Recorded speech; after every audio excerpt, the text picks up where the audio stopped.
हम दुनिया की बेहतरीन किताबों की समरी आसान भाषा में बनाते हैं। अगर आप अपनी लाइफ में शॉर्टकट की तलाश में हैं तो यह वीडियो आपके लिए नहीं है। रिच डैड पुअर डैड के पार्ट 2 में आपका स्वागत है।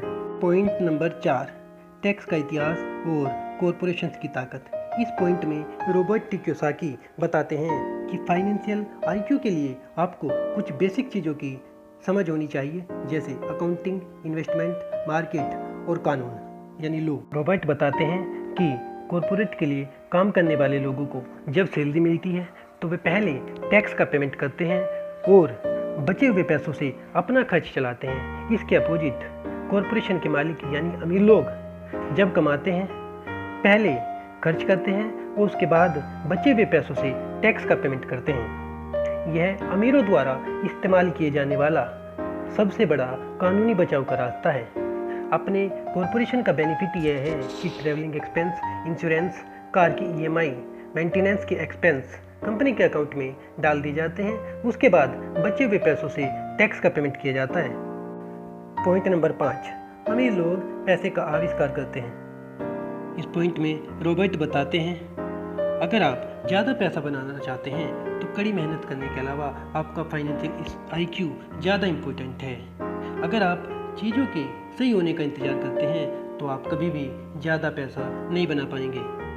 हमारा माइंड हमारी सबसे बड़ी एसेट है। अगर इसे सही तरीके से ट्रेन किया जाए तो यह पल भर में ढेर सारी दौलत बना सकता है। मैं जितना ज़्यादा सीखता हूँ उतना ही ज़्यादा पैसा कमाता हूँ, क्योंकि टाइम के साथ साथ मेरा एक्सपीरियंस और समझ भी बढ़ती जाती है। पैसा कमाना एक खेल है। कई बार आप जीत जाते हैं और कई बार आपको अनुभव मिलता है। ज़्यादातर लोग कभी नहीं जीत पाते क्योंकि वे हारने से डरते हैं। इसका मेन रीज़न है हमारा एजुकेशन सिस्टम, क्योंकि हमें स्कूलों में सिखाया जाता है कि गलतियां करना बुरा होता है, गलती मत करो, और गलती करने पर हमें सज़ा भी दी जाती है। गलतियां करना सीखने का ही एक प्रोसेस है। हम इंसान गलतियां करके ही सीखते हैं। हम गिर गिर कर ही चलना सीखते हैं। अगर हम कभी नहीं गिरे तो हम कभी चल भी नहीं पाएंगे। यही मोटरसाइकिल सीखने के बारे में भी सही है और यही पैसे से पैसा कमाने के बारे में भी सही है। ज़्यादातर लोगों के अमीर न बन पाने का मुख्य कारण यही है कि वे हारने से डरते हैं। जीतने वाले हारने से नहीं डरते, परंतु हारने वाले डरते हैं। सीखने के लिए बहुत कुछ है, लेकिन इसके पुरस्कार भी बहुत कीमती होते हैं। आप जो जानते हैं वही आपकी सबसे बड़ी पूंजी है। आप जो नहीं जानते वही आपका सबसे बड़ा रिस्क है। रिस्क तो हमेशा रहता है, इसलिए इससे बचने के बजाय इसे मैनेज करना सीखें। पॉइंट नंबर 6, सीखने के लिए काम करें, पैसे के लिए काम ना करें। इस पॉइंट को समझाते हुए रॉबर्ट बताते हैं कि आप सिर्फ एक स्किल और सीखकर अपनी इनकम बहुत ज़्यादा बढ़ा सकते हैं। अपनी जॉब में इंक्रीमेंट या प्रमोशन के लिए आपको पर्टिकुलर फील्ड में स्पेशलाइजेशन की ज़रूरत होती है। मेरे पढ़े लिखे डैडी इसी विचारधारा में विश्वास रखते थे। इसके अपोजिट मेरे अमीर डैडी कहते थे कि आपको हर चीज़ के बारे में थोड़ा थोड़ा पता होना चाहिए। इसलिए मैंने उनकी कंपनियों में कई विभागों में सालों तक काम किया। कुछ समय के लिए मैंने उनके अकाउंटिंग डिपार्टमेंट में काम किया। हालांकि मैं कभी अकाउंटेंट नहीं बन सकता था। अमीर डैडी जानते थे कि मैं वहाँ की शब्दावली को पकड़ लूँगा और यह भी समझ लूँगा कि क्या इम्पोर्टेंट होता है और क्या नहीं। वे मुझे और माइक को स्टेप बाय स्टेप सिखा रहे थे। वे चाहते थे कि हम लोग उनके बैंकर्स, वकीलों, अकाउंटेंट और ब्रोकर्स के साथ मीटिंग में भाग लें।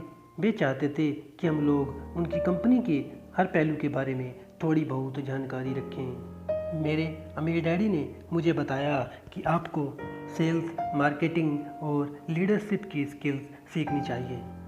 मैं एक बहुत ही शर्मीला लड़का था और सेल्स का नाम सुनते ही मुझे डर लगने लगता था। अपने इस डर को दूर करने के लिए मैंने अमेरिका की जेरोक्स कंपनी में 4 साल तक सेल्स रिप्रेजेंटेटिव के तौर पर काम किया। मेरे अमीर डैडी को मुझ पर गर्व था, जबकि पढ़े लिखे डैडी को मुझ पर शर्म आती थी। वे सोचते थे कि सेल्समैन का काम उनके नीचे के स्तर का होता है।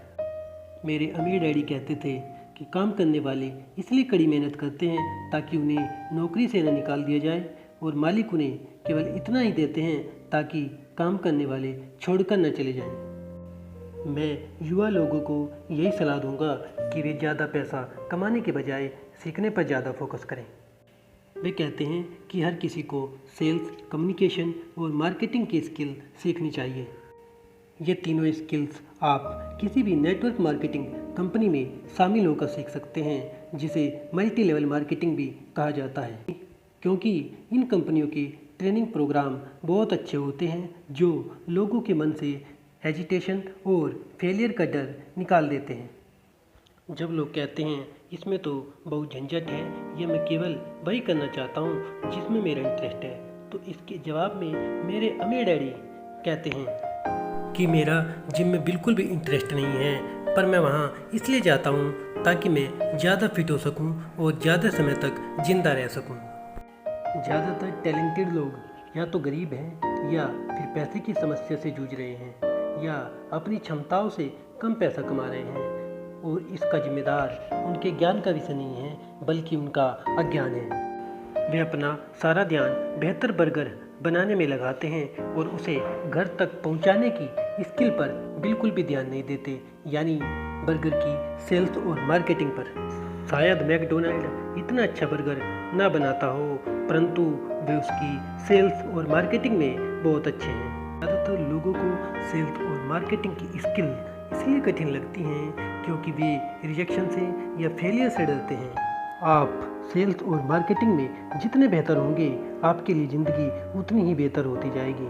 मैं अमीरों और गरीबों के बीच बढ़ती आर्थिक खाई से बहुत ज़्यादा चिंतित हूँ, और इसके लिए मैं मूल रूप से दकियानूसी एजुकेशन सिस्टम को जिम्मेदार मानता हूँ।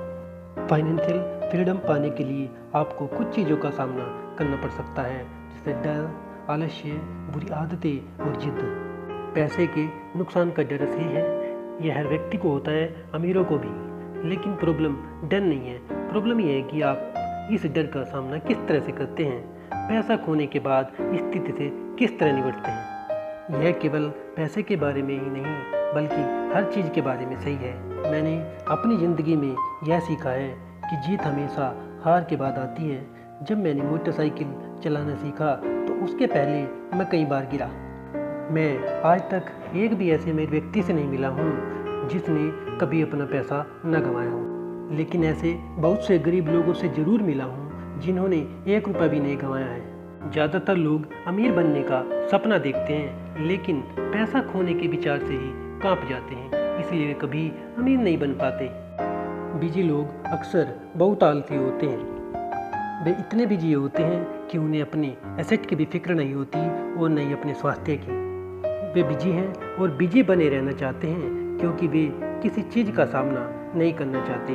उन्हें बताने की ज़रूरत नहीं है, अंदर से वे खुद जानते हैं। वास्तव में अगर आप उन्हें याद दिलाएं तो वे गुस्सा हो जाते हैं या चिढ़ जाते हैं। वे अपनी नौकरी में या बच्चों के साथ बिजी नहीं हैं, वे तो टीवी देखने, गॉसिप करने, शॉपिंग करने में बिजी हैं। लेकिन अंदर से वे जानते हैं कि वे किसी इम्पोर्टेंट चीज़ का सामना करने से कतरा रहे हैं। यह लेजीनेस का सबसे आम रूप है। यहाँ लेजीनेस का मतलब है बिजी बने रहना। इसलिए जब भी आप किसी ऐसी चीज़ से कतरा रहे हों जो आपके हिसाब से आपको करना चाहिए, तो आपको खुद से केवल यही पूछना चाहिए कि इसमें मेरे लिए क्या है। थोड़े लालची बने, यही लेजीनेस का सबसे बढ़िया इलाज है। हमारी ज़िंदगी पर हमारी एजुकेशन से ज़्यादा असर हमारी आदतों का पड़ता है। जैसी हमारी आदतें होती हैं वैसी हमारी ज़िंदगी होती है।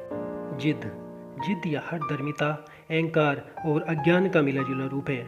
जो मैं जानता हूँ उससे पैसा आता है, जो मैं नहीं जानता उसके कारण मैं पैसा खोता हूँ। ज़्यादातर लोग चर्चा में अपनी जिद के आधार पर जीतना चाहते हैं। मैं समझ जाता हूँ कि जिस मुद्दे पर बात हो रही है उसके बारे में उन्हें पर्याप्त ज्ञान नहीं है। वे झूठ नहीं बोल रहे होते हैं, लेकिन वे सच भी नहीं बोल रहे होते हैं। अमीर बनने के लिए आपके पास हकीकत से ज़्यादा बड़ा कारण होना चाहिए।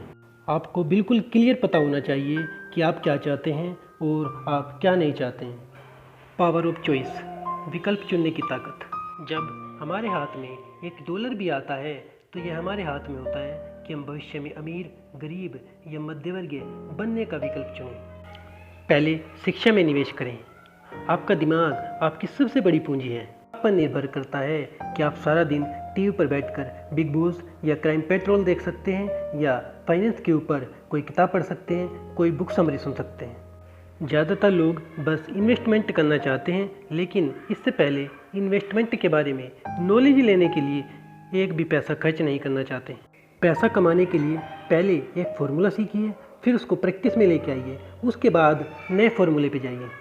अपने ब्रोकर को अच्छा पैसा दीजिए।